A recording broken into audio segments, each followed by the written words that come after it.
Different types of wall lighting. Want to spruce up your home with some decorative lighting?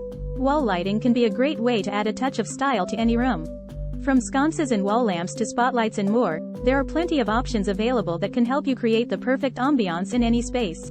Let's take a look at some of the different types of wall lights you can use to bring your home decor to life.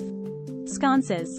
Sconces are one of the most popular types of wall lighting fixtures, often used as task lighting due to their directional lighting capabilities. Sconces typically have an arm that extends out from the main body, allowing you to direct the light where it is needed most. They come in many different styles and finishes, so you can find one that fits your aesthetic perfectly. Wall lamps. Wall lamps are another type of wall fixture that is perfect for bedrooms or living areas. These fixtures usually feature two separate arms with shades on either end, a great option if you need ambient or accent lighting in an area.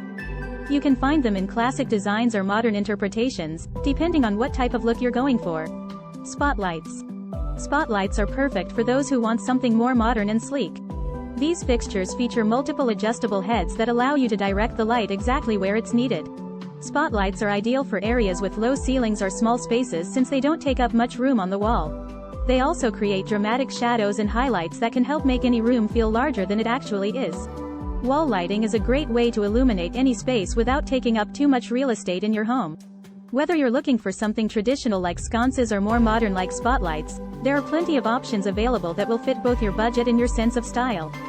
When shopping around for wall lights, be sure to consider how much light each fixture emits so you can get just the right amount for any room in your home. Thanks for watching.